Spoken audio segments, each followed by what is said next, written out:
में हमारे होने जरूरी है, वह absolute necessity for accepting a bona fide spiritual master.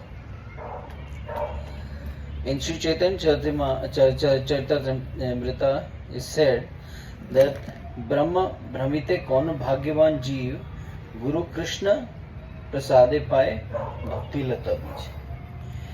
कि गुरु और कृष्ण जो है प्रसाद है, कैसे भक्ति लता बीज है. बताते हैं according to their karmas all living entities are wandering throughout the entire universe. Some of them are being elevated to the upper planetary system and some of are going down into the lower planetary system. Out of many millions of wandering living entities, one who is very fortunate get an opportunity to associate with the bona fide spiritual master by the grace of Krishna. कि हमारे जीवन में कई लोग हैं जो ऊपर के लोकों में जाते हैं, कई होते हैं निम्न लोकों में जाते हैं. उनमें से भी बहुत फॉर्चुनेट होते हैं जिनको गुरु कृपा प्रदान होती है, वो भी कैसे? कृष्ण कृपा से. By the mercy of both Krishna and the spiritual master such a person receive the seed of कृपर of devotional service. Shri Chaitanya Charitamrita Madhya Lila 19.151 कि बहुत ही कृपा उन्हें प्राप्त होती है ऐसे लोगों को. By taking the centre of the lotus feet of a spiritual master and otherwise tiny insignificant living entities can be freed from all kind of danger. Therefore the eternal well-wisher of all living entities advise us take the shelter of such a spiritual master in Skanda Purana said कि हमें हर भय से सुरक्षा प्रदान करते हैं. कौन? हमारे स्पिरिचुअल मास्टर. इसमें शब्द आता है, एक श्लोक है जो कि स्कंद पुराण के अंदर आता है. भू शब्दस्थये अंधकारक्षस्य रू शब्दस्तन निरोधक्षस्य. तो इसका अर्थ बताया गया है अंधकार निरोध गुरुतये अधिरत्य. The word gu means darkness and the word ru means that which dispels the darkness. जो डार्कनेस को हटाने वाला है, मन से रू. गु का अर्थ क्या बताया है? अंधकार. और रू का अर्थ बताया है जो उसको मिटाने वाला है. Forgetting their own identities seen that immoral the living entities are wandering in the darkness of the illusionary energy maya, thus being affected by illusionary attachment based on ignorance. They accept temporary, unreal material things as their and with false feelings of I and my consider themselves to be the possessor of those manasya moha yama dama mameti. Srimad Bhagavatam 5.5.8. Out of deep illusion of the living entities thus develops the ideas and feelings of I. ये जो material world का जो illusion है यही develop करता है आई and my का concept. This is called a मोहा और डिल्यूजन, भटकाव. ठीक है. To remove this illusionary attachment which grows out of ignorance, one must take the shelter of that lotus feet of Sri Guru Pad Ashraya, where the fear of illusion will be removed forever. By taking the shelter at the lotus feet of a bona fide spiritual master, the jiva successfully revives his otherwise lost pure education. Thus, he can engage himself in the service of his worshipable Supreme Personality of Godhead Krishna, who is the only object to be served eternally. If one render loving devotional services under the benevolent guidance of a bona fide spiritual master, he will succeed in attaining a supreme transcendental pleasure and bliss. Therefore, it is absolutely essential to take the shelter to the lotus feet of a bona fide spiritual master. In Chaitanya Charitamrita said, Sarva Desa Kala Deshasya Janer Kritya Guru Pase Sei Bhakti Prasasya Sarvutya. It is therefore the duty of every man in every country, in every circumstances, and at the time to approach the bona fide spiritual master. Question him. Go and ask him a question. Question him about the devotional services and listen to him explain the process of bhakti. Chaitanya Charitamrita, Madhya Leela 25.122. In a Mandak Upanishad says, Tad Vignahartam Sa Gurum Ivideshyate Smiti Pena Sarvottama Brahma Nityamaha. To learn the transcendental subject matter, one must approach the spiritual master. In doing so, one should carry fuel to burn in a sacrifice at the symptom of such a spiritual master, in that he is expert in understanding the Vedic conclusion, and therefore he constantly engages in the services of the Supreme Personality of Godhead. Mundaka Upanishad 1.2.12. Quoted in Srimad Bhagavatam 4.28.65. ये मुंडक उपनिषद का है और इसको coat कहाँ किया गया मुंडक उपनिषद को? चौथे स्कंद के 28वें अध्याय के 65वें श्लोक में. In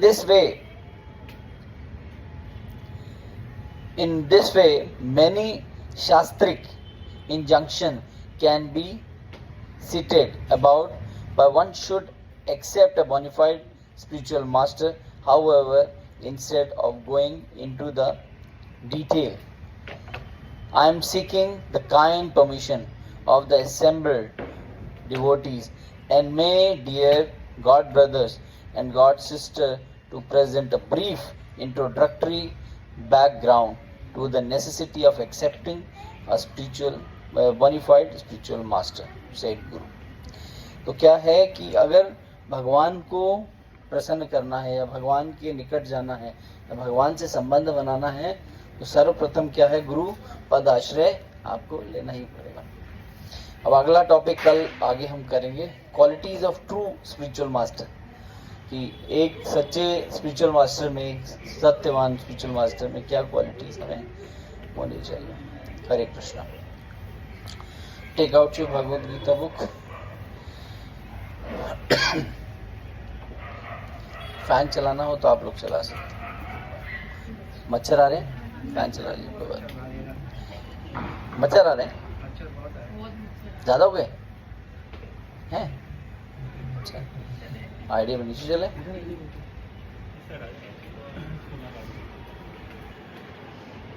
आप लोग इस तरफ आ जाइए, क्या मच्छर नहीं काट रहे. आइए.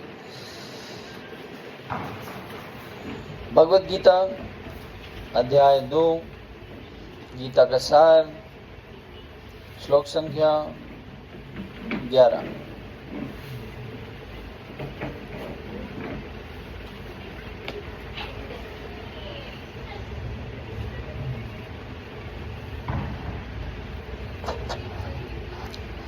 श्री भगवान उवाच अशोच्यानवशोच्यस्तम् प्रज्ञावादस्य भाषसे गतासुन्गतां सूक्ष्मं नानुशोषन्ति पंडितः. श्री भगवान उवाच. श्री भगवान ने कहा, अशोच्यान, जो शोक के योग्य नहीं है, अन्वेषोच, शोक करते हैं, तुम यज्ञवान, पंडित पूर्ण बातें, च भी भाषते कहते हो, गतः चले गए, रहित, असुन प्राण, अगत नहीं गए, असुन प्राण, च भी न कहीं कभी नहीं, अनुशोचति शोक करते हैं, पंडिता विज्ञान लोग, विद्वान लोग। अनुवाद इस प्रकार से, भगवान श्री भगवान ने कहा, पूर्ण पांडित्यपूर्ण वचन कहते हुए उनके लिए शोक कर रहे हो जो शोक करने के योग्य नहीं है। जो विद्वान होते हैं वे न तो जीवित के लिए और न ही मृत के लिए शोक करते हैं।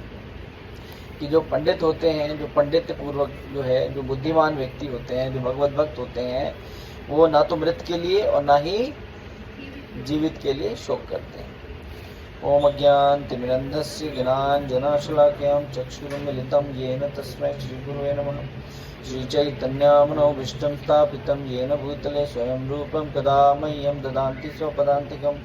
वन्देऽहं श्रीगुरो श्रीयुतः पदकमलं श्रीगुरुं वैष्णवांश्च। श्रीरूपं साग्रजातं सहगं रघुनाथं वितं तं सजीवं साद्वैतं साधुभूतं परिजनं सहितं कृष्णचैतन्यदेवं श्रीराधा कृष्णपादां सहगं श्रीललिता विशाखान्वितांश्च। हे कृष्णा करुणा सिंधु दीनबन्धु जगत्पते गोपेश गोपिका कान्त राधाकान्त नमोस्तुते। तप्तकाञ्चन गौरांगी राधे वृन्दावनेश्वरी विश्वानुसुते देवी प्रणमामि हरिप्रिये। वाञ्छाकल्पतरुभ्यश्च कृपा सिन्धुवैव च पतितनां पावनेभ्यो वैष्णवेभ्यो नमो नमः। जय श्री कृष्ण चैतन्य प्रभु नित्यानंद श्री अद्वैत गदाधर श्रीवासादि गौर भक्तवृंद। हरे कृष्णा कृष्णा कृष्णा हरे हरे, हरे राम राम राम हरे हरे।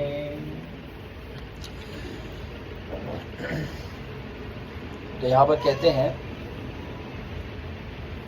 श्री भगवान ने कहा, तुम पांडित्य पूर्व वचन कहते हुए उनके लिए शोक कर रहे हो जो शोक करने के योग्य नहीं हो। जो विद्वान होते हैं वे ना तो जीवित के लिए और ना ही मृत के लिए शोक करते हैं। तो यहाँ पर जो है, पंडित जो व्यक्ति होता है, जो बुद्धिमान व्यक्ति, पांडित्य का मतलब होता है जो बुद्धिमान व्यक्ति कहा है। पंडित मतलब जो बुद्धिमान। यहाँ पर प्रभुपाद जी तात्पर्य लिखते हैं, जगत गुरु श्रीला प्रभुपाद की जय। श्री भगवान तत्काल गुरु का पद संभाला। भगवान ने अभी तक क्या था कि मित्र के रूप में थे, अब इमीडिएटली क्या हुआ, एकदम से वो गुरु के रूप को संभाल लिया उन्होंने। तो श्री भगवान ने तत्काल गुरु के रूप को संभाला और अपने शिष्य को अप्रत्यक्ष मूर्ख कहकर डांटा। यहाँ पर क्या कर रहे हैं, भगवान डांट रहे हैं। उन्होंने कहा, तुम विद्वान की तरह बातें करते हो किंतु तुम यह नहीं जानते, जो विद्वान होता है अर्थात जो यह जानता है कि शरीर तथा आत्मा क्या है, वह कभी भी अवस्था में शरीर के लिए, चाहे वो जीवित हो या मृत हो, शोक नहीं करता। अगले अध्याय में यह स्पष्ट हो जाएगा कि ज्ञान का अर्थ पदार्थ तथा आत्मा एवं इन दोनों के नियामक को जानता है। अर्जुन का तर्क यह था कि राजनीतिक और सामाजिक की अपेक्षा धर्म को अधिक महत्व मिलना चाहिए, किंतु उसे यह ज्ञात न था कि पदार्थ, आत्मा तथा परमेश्वर का ज्ञान धार्मिक सूत्रों से भी अधिक महत्वपूर्ण है। कि यहाँ पर क्या है, भक्त तो है, मन में करुणा भी है, परंतु यहाँ क्या है, करुणा के साथ साथ जो है अपने संबंधियों के प्रति मोह भी है, मगर उस मोह से भी ऊपर क्या है, धर्म है।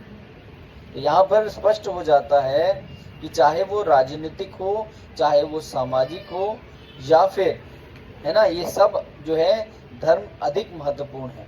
और ये भी बता दिया, किंतु उसे यह ज्ञात ना था कि पदार्थ, आत्मा और परमेश्वर का ज्ञान है ना, धार्मिक सूत्रों से भी अधिक महत्वपूर्ण है।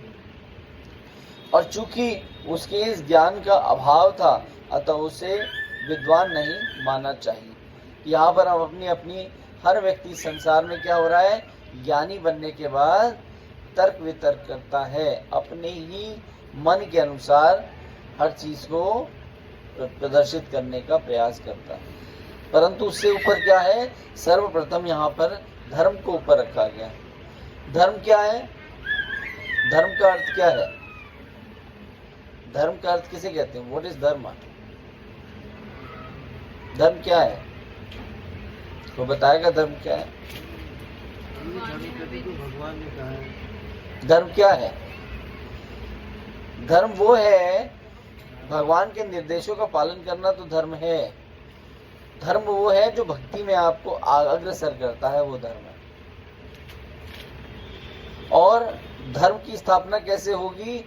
जब ऐसे व्यक्ति जो अधर्मी हैं, जो भगवान पे निष्ठा ना रखने वाले लोग हैं, उनको समाप्त करने के बाद उनकी स्थापना करना, जो भगवान पे निष्ठा करते हैं, भगवान के वचनों को मानते हैं और भगवान को ही समर्पण करते हैं, ऐसे लोग धर्म की स्थापना करते हैं। और भगवान यही चाह रहे थे। तो भगवान ये नहीं कह रहे हैं कि तुम लड़ोगे तो धर्म होगा। भगवान कह रहे हैं ऐसे लोगों का वध करोगे तो धर्म की स्थापना होगी। क्योंकि धर्म की स्थापना कब होगी? जब धार्मिक लोग इस संसार में रहेंगे और मेरी स्तुति करेंगे, तब धर्म की स्थापना होगी। तब वो नैतिकता से जिएंगे, वो एक दूसरों को भगवत भक्ति की मार्ग पे ले जाएंगे, उसको धर्म कहते हैं। आज हम कंबल बांट देते हैं, आज हम प्रसाद बांट देते हैं, आज हम अनाथ आश्रम बना देते हैं, आज हम वृद्ध आश्रम बना देते हैं, आज हम ये कर लेते हैं। ये धर्म नहीं है। धर्म का अर्थ ही है कि किसी की चेतना को ऐसे परिवर्तित कर देना जो भगवत प्राप्ति के लिए भगवत सेवा में लग जाए, वही धर्म है। सनातन धर्म का मतलब क्या है? जिसका ना आदि है ना अंत है, भगवान उनके अंश, वो भी सनातन।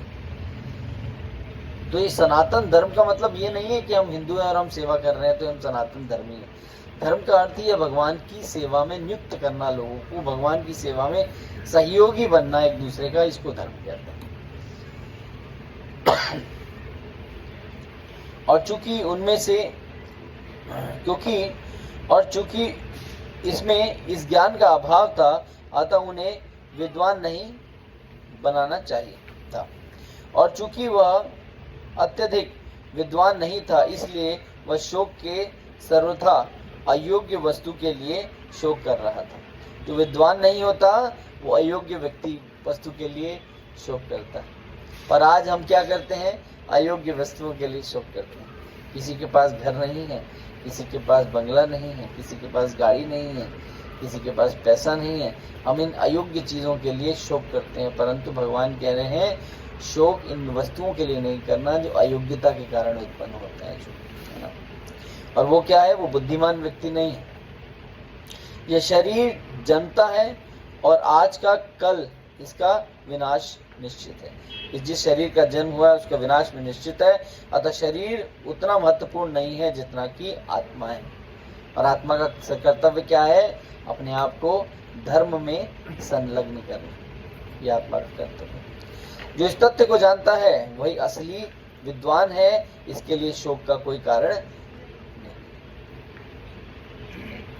तो धर्म की स्थापना मतलब है कृष्ण भक्ति में सबको लगाना, यही धर्म की स्थापना है। जो पाप कर्म हो रहे हैं, जो अपनी चेतना के लिए, मतलब अपनी सेंस ग्रेटिफिकेशन के लिए, अपनी इंद्रिय तृप्ति के लिए जो कार्य हो रहे हैं, इस कार्यों की समाप्ति के लिए उन लोगों को समाप्त करना पड़ेगा जो धर्म की मार्ग पे नहीं चल रहे हैं।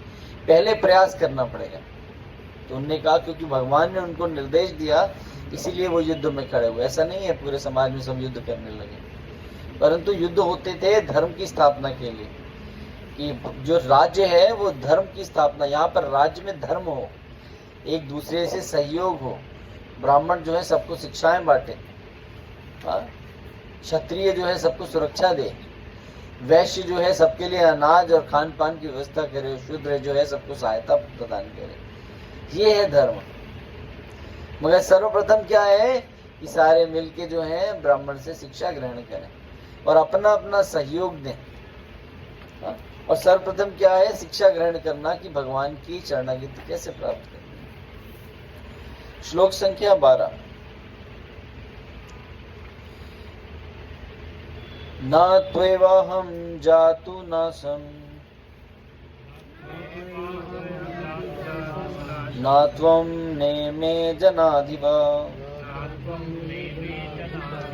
न चैव न भविष्यामः सर्वे व्ययमतः परम्।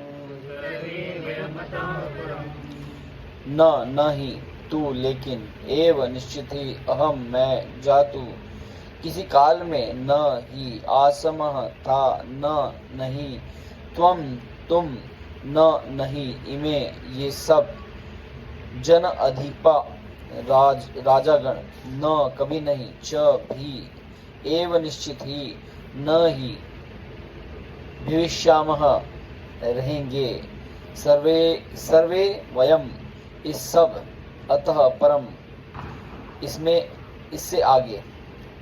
अनुवाद इस प्रकार से है, ऐसा कभी नहीं हुआ कि मैं ना रहा हूं या तुम ना रहे हो अथवा ये समस्त राज्य ना रहे हो, और ना ऐसा है कि भविष्य में हम लोग नहीं होंगे। तात्पर्य इस प्रकार से है, जगत गुरु श्रीला प्रभुपाद की जय।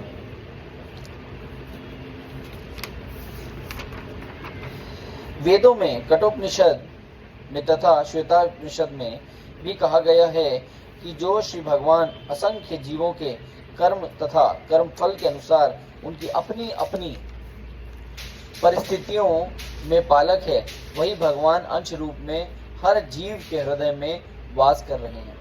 केवल साधु पुरुष जो एक ही ईश्वर को भीतर या बाहर से देख सकते हैं, पूर्ण एवं शाश्वत शांति प्राप्त कर सकते हैं। इस संसार में जो भी जीव आत्माएं हैं, है ना, कि असंख्य जीवों में एक ही व्यक्ति कौन है? भगवान श्री कृष्ण विद्यमान रहते हैं। नित्यो नित्यानाम चेतना चेतना नाम एको बहुनाम यो विदधाति कामान तमात् स्वयं येनु पश्यन्ति धीरास्तेषां शांति शाश्वती तेन नेत रेशाम। कठोपनिषद 2:2-13।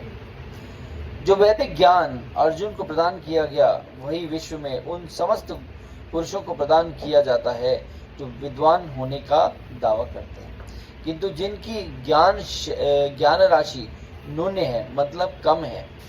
श्री भगवान यह स्पष्ट कहते हैं कि वे स्वयं अर्जुन तथा युद्ध भूमि में एकत्र सारे राजा शाश्वत प्राणी और इन जीवों की बद्ध तथा मुक्त अवस्था में श्री भगवान की एकमात्र उनके पालक हैं।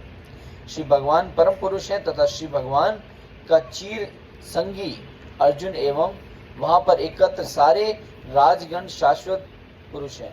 तो चीर संगी मतलब मित्र, कैसा कहते हैं ना, लंगोटिया यार। चीर का मतलब क्या होता है? वस्त्र। हाँ, तो चीर संगी समझ गया आप, घनिष्ठ मित्र। ठीक है, तो वहां पर जितने लोग खड़े हैं अर्जुन समेत, कितने सारे लोग हैं जो भगवान के चीर संगी हैं। चीर संगी समझ गए?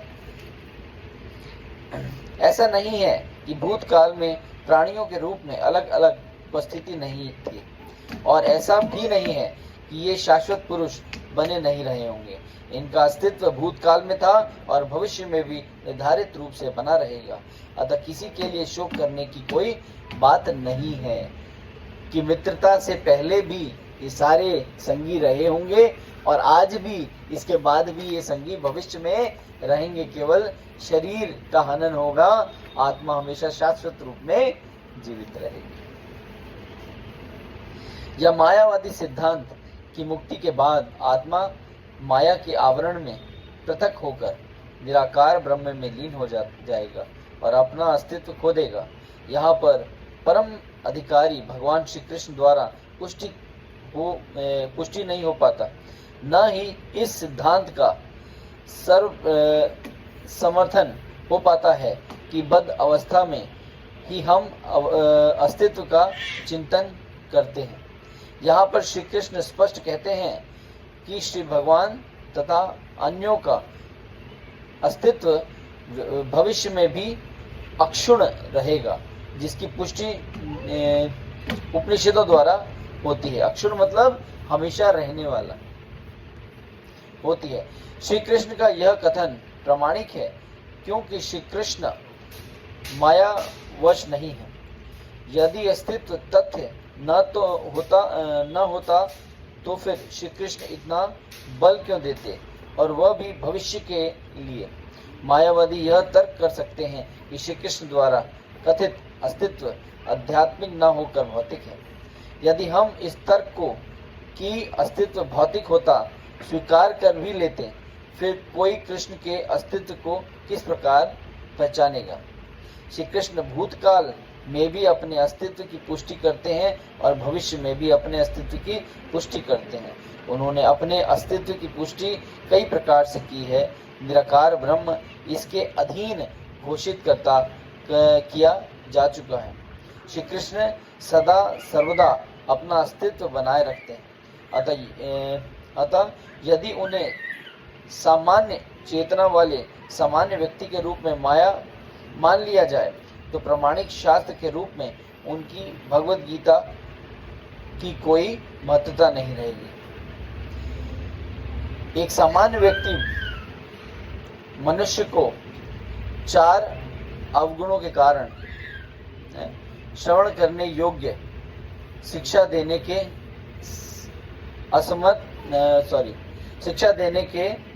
असमर्थ रहता है, परंतु गीता ऐसे महत्व के ऊपर, ऐसे साहित्य के ऊपर है। कोई भी सांसारिक ग्रंथ गीता की तुलना नहीं कर सकता। श्री कृष्ण को सामान्य व्यक्ति मान लेने पर गीता की सारी महत्वता चली जाती है। क्यों? अगर आप भगवान श्री कृष्ण को नहीं मानते हो तो गीता आपके लिए क्या है? एक पुस्तक मात्र है, उसके अंतर कुछ भी नहीं है। इसलिए कहा जाता है जब भगवत गीता का श्रवण करते हैं तो भगवत गीता को एज इट इज भगवान कृष्ण के रूप में अपने जीवन में स्वीकार करना चाहिए। श्री कृष्ण को सामान्य व्यक्ति मान लेने पर गीता की सारी महत्वता चली जाती है। मायावादी का तर्क है कि इस श्लोक में वर्णित द्वैत लौकिक और शरीर के लिए प्रयुक्त हुआ है, किंतु इसके पहले वाले श्लोक में ऐसी देहात्म बुद्धि की निंदा की गई है। देहात्म बुद्धि समझ गया? शरीर और आत्मा। एक बार जीवों की देहात्म बुद्धि की निंदा करने के बाद यह कैसे संभव है कि श्री कृष्ण पुनः शरीर पर उसी व्यक्तित्व को दोहराते, अतः वह अस्तित्व आध्यात्मिक आधार पर स्थापित है और उसकी पुष्टि रामानुजाचार्य तथा अन्य आचार्यों ने भी की है। गीता में कई स्थानों पर इसका उल्लेख किया है कि आध्यात्मिक अस्तित्व केवल भगवत भक्तों द्वारा ज्ञेय है। जो लोग भगवान श्री कृष्ण का विरोध करते हैं उनकी इस महान साहित्य पर पहुंच नहीं पाते। अभक्तों द्वारा गीता के उपदेश को समझने का प्रयास मधुमक्खी द्वारा मधु पात्र चाटने के सदृश है। पात्र को खोले बिना मधु को नहीं चखा जा सकता। इसी प्रकार भगवत गीता के रहस्य को केवल भक्त ही समझ सकते हैं, अन्य कोई नहीं समझ सकता। जैसा कि इसके 4th अध्याय में कहा गया है, न ही गीता का स्पर्श ऐसे लोग कर पाते हैं जो श्री भगवान के अस्तित्व का ही विरोध करते हैं। अतः मायावादियों द्वारा गीता की व्याख्या माने समग्र सत्य का सरासर भ्रामक निरूपण है। भगवान श्री चैतन्य ने मायावादी द्वारा दी गई गीता की व्याख्याओं को पढ़ने का निषेध किया है, पुष्टि रूप से मना कर दिया, क्योंकि ये जिनको खुद ही उनके तत्व का नहीं पता, वो आपको कैसे उस तत्व का अनुमान और आभास करा सकते हैं। और चेतावनी दी है कि जो कोई ऐसे मायावादी दर्शन को ग्रहण करता है वह गीता के वास्तविक रहस्य को समझ पाने में असमर्थ रहता है, और यदि अस्तित्व का अभिप्राय अनुभव गम्य ब्राह्मण से है, जो श्री भगवान द्वारा उपदेश देने की कोई आवश्यकता नहीं है। आत्मा और परमात्मा का द्वैत शब्द तथ्य है और उसकी पुष्टि वेदों द्वारा होती है, जैसा कि ऊपर कहा जा चुका है।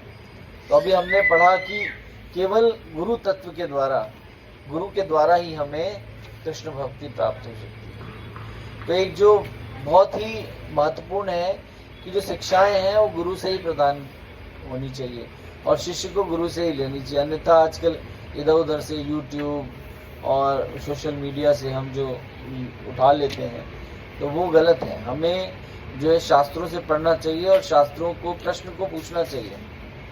कई बार हम कई चीज़ों को अपनी दृष्टि से देख रहे होते हैं, परंतु जब हम गुरु से सुनते हैं तो वो कुछ और ही निकलता है।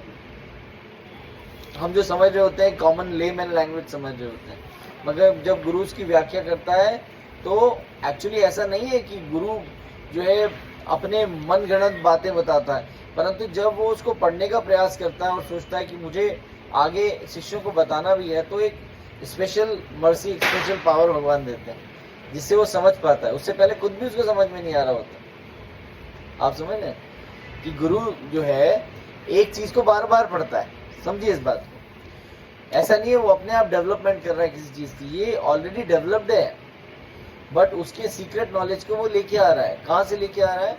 ददामी बुद्धि होगा। भगवान ऐसी बुद्धि प्रदान कर देते हैं जो स्पेशल कृपा, स्पेशल मर्सी हो जाती है कि जो चीज पहले नहीं देखी थी वो भी दिख जाती है। और बारंबार कहते हैं ना, बारंबार इसको करने के बाद भी संतुष्टि नहीं प्राप्त होती और नई चीजें निकल के आती है, नई व्याख्या निकल के आती है। More and more deep knowledge he can get and more knowledge he can deliver to the शिष्यास। तो ऐसा नहीं है कि वो एक जगह रुक जाती है। कहते हैं ना कि एक कथा को बार बार सुनने के बाद भी उस कथा की जो कथा का रस है वो समाप्त नहीं होता।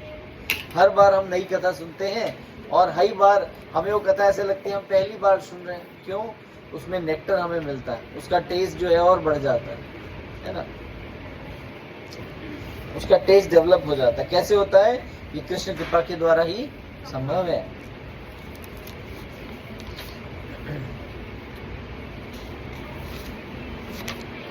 श्लोक संख्या 24, सॉरी, हाँ, श्लोक संख्या 13।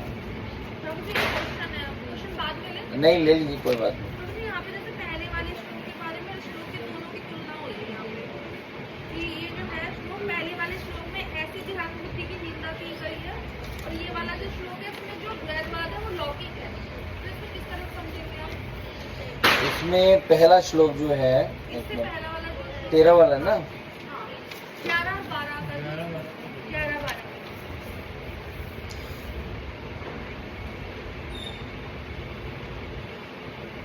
ये है ना, फिर लिखा है कि हाँ, यहाँ पर जो है,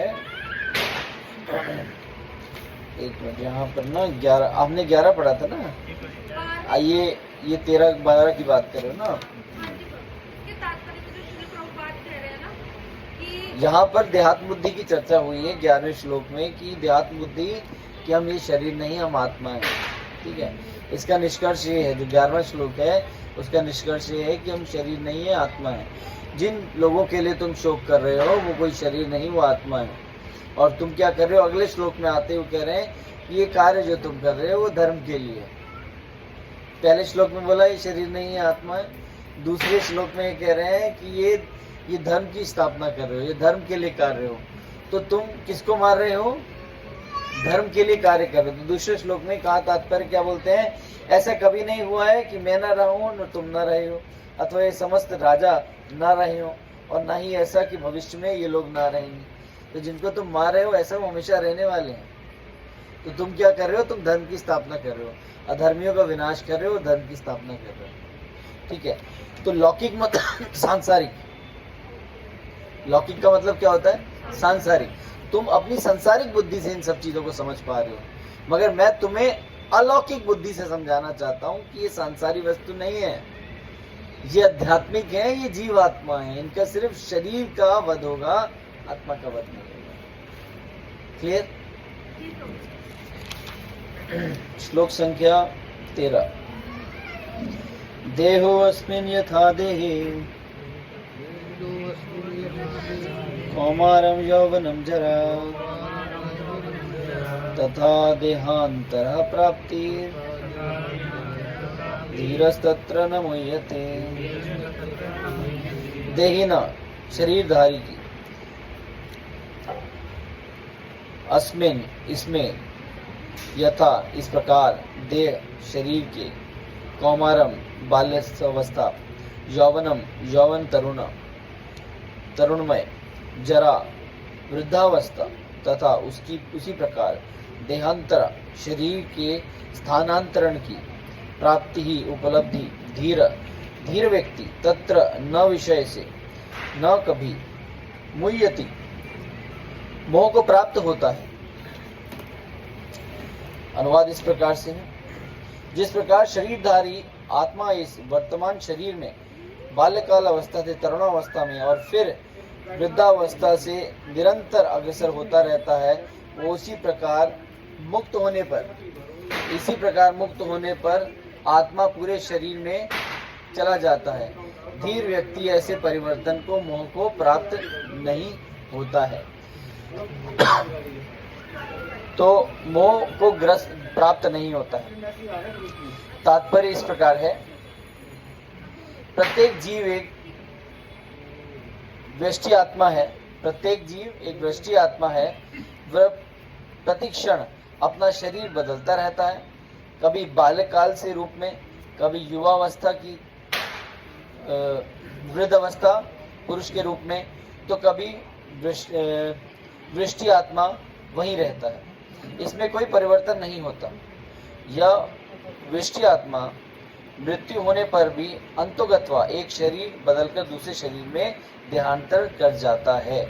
चूंकि अगले जन्म में उसको शरीर मिलता है, अवश्य भावी है, उसको हमेशा शरीर मिलता है। एक शरीर जो है छोड़ता है तो उसको दूसरा शरीर प्राप्त होता है, चाहे वो शरीर आध्यात्मिक हो या भौतिक हो। चाहे वो आध्यात्मिक जगत में नित्य भगवान के पास शरीर प्राप्त करेगा या फिर वो भौतिक जगत में शरीर की प्राप्ति करेगा। ठीक है। अतः अर्जुन के लिए ना तो भीष्म ना ही द्रोण के लिए शोक करने का कोई कारण है, अपितु उसे प्रसन्न होना चाहिए था कि वे अपने पुराने शरीर को बदलकर नए शरीर ग्रहण करेगा और इस तरह वे नई शक्ति प्राप्त करेगा। ऐसे शरीर परिवर्तन से जीवन में कई किए गए कर्मों के अनुसार नाना प्रकार के सुख भोग का कष्टों का लेखा हो जाता है। क्योंकि भीष्म या द्रोण साधु पुरुष थे, इसलिए अगले जन्म में उन्हें आध्यात्मिक शरीर प्राप्त होगा, नहीं तो कम से कम उन्हें स्वर्ग में भोग करने के रूप में शरीर तो प्राप्त होगा ही। अतः दोनों ही दशाओं में शोक का कोई कारण नहीं है। तो जो भक्त होता है उसकी मृत्यु का कोई शोक नहीं होता, क्योंकि भक्त को नित्य रूप से क्या मिलता है, ऐसा शरीर प्राप्त होता है जो भक्ति के लिए उसको आगे और ज्यादा सुविधा प्रदान करने वाला हो, तो उसके लिए शोक नहीं करना चाहिए। जिस मनुष्य को वृष्टि आत्मा, परमात्मा तथा भौतिक तथा आध्यात्मिक प्रकृति का पूर्ण ज्ञान होता है, वह धीर कहलाता है। धीर मतलब संभाव, संबुद्धि वाला। ऐसा मनुष्य कभी भी शरीर परिवर्तन द्वारा ठगा नहीं जाता। आत्मा के एकात्मवाद का मायावादी सिद्धांत मान्य नहीं हो सकता, क्योंकि आत्मा के लिए इस प्रकार विखंड से परमेश्वर विखंडनीय या परिवर्तनीय शील हो जाएंगे, जो परमात्मा के अपरिवर्तनीय होने के सिद्धांत के विरुद्ध है। गीता की पुष्टि हुई है कि परमात्मा के खंडों का शाश्वत सनातन अस्तित्व है, जिसमें स्वर कहा जाता है। स्वर मतलब, स्वर का मतलब क्या होता है? स्वर। स्वर का अर्थ क्या होता है? हाँ,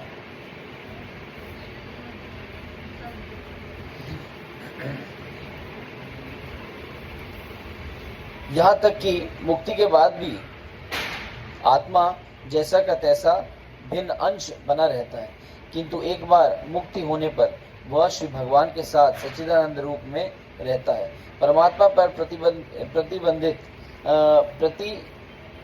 प्रतिबद्धवाद का सिद्धांत व्यवहित किया गया जा सकता है। जो प्रत्येक शरीर के विद्यमान रहता है वह वृष्टि जीव से भिन्न होता है। जब आकाश का प्रतिबिंब जल में पड़ता है तो प्रतिबिंब में सूर्य, चंद्र या तथा तारे सभी कुछ रहते हैं। तारों की तुलना जीव के तथा सूर्य की और चांद की परमेश्वर से की जा सकती है।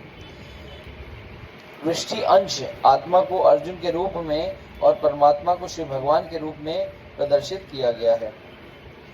भगवान बाहर भी हैं समक्ष रूप में और प्रतिबिंब रूप में अर्जुन के अंदर भी हैं। समझ में आ रही बात आपको? अभी बताता हूँ। जैसा कि चतुर्थ अध्याय में प्रारंभ में स्पष्ट है, वे एक ही स्तर पर नहीं है। यदि अर्जुन श्री कृष्ण के समान स्तर पर हो और श्री कृष्ण अर्जुन के श्रेष्ठ न हो तो उनमें उपदेशक तथा उपदिष्ट का संबंध अर्थहीन हो जाएगा। एक का श्रेष्ठ होना जरूरी है और दूसरे का निम्न होना जरूरी है, वरना वो उस ज्ञान को प्राप्त नहीं कर पाएगा। यदि ये दोनों माया द्वारा मोहित होते हैं तो एक को उपदेश तथा दूसरे को उपदिष्ट होने की कोई आवश्यकता नहीं है। ऐसा उपदेश व्यर्थ होगा क्योंकि माया के चंगुल में रहकर कोई भी प्रामाणिक उपदेशक नहीं बन सकता। ऐसी परिस्थिति में यह मान लिया जाता है कि भगवान श्री कृष्ण परमेश्वर हैं, जो पद में माया द्वारा विस्मृत अर्जुन रूपी जीव से श्रेष्ठ है। तो यहाँ है भगवान इस संसार में होते हुए भी माया के प्रभाव से बहुत दूर है। और भगवान क्या है, यहाँ पर प्रतिबिंब की तुलना किस प्रकार की गई है। भगवान के समक्ष भगवान के भक्त हैं, भगवान साक्षात सामने भी खड़े हैं और भगवान के प्रतिबिंब रूप में भक्त के अंदर भी भगवान है, और भक्त और भगवान दोनों साक्षात सामने खड़े हैं। और भगवान को कैसे देख पा रहा है? प्रतिबिंब रूप में अर्जुन देख पा रहा है कि भगवान सामने भी है और मेरे भीतर भी है। जैसे शीशे को देखते हैं तो अपना प्रतिबिंब नजर आता है, वैसे ये वाइस वर्सा कि उनको उनका प्रतिबिंब नजर आ रहा है और उनको इनका प्रतिबिंब नजर आ रहा है। ये जो भगवान सामने दिख रहे हैं वो अंदर भी है। मैं अंदर के भगवान सामने देख पा रहा हूँ। भगवान कह रहे हैं मैं अपने आप को तो देख ही पा रहा हूँ, भक्त के अंदर भी अपने आप को देख पा रहा हूँ। यही इसको विराम करते हैं। हरे कृष्णा।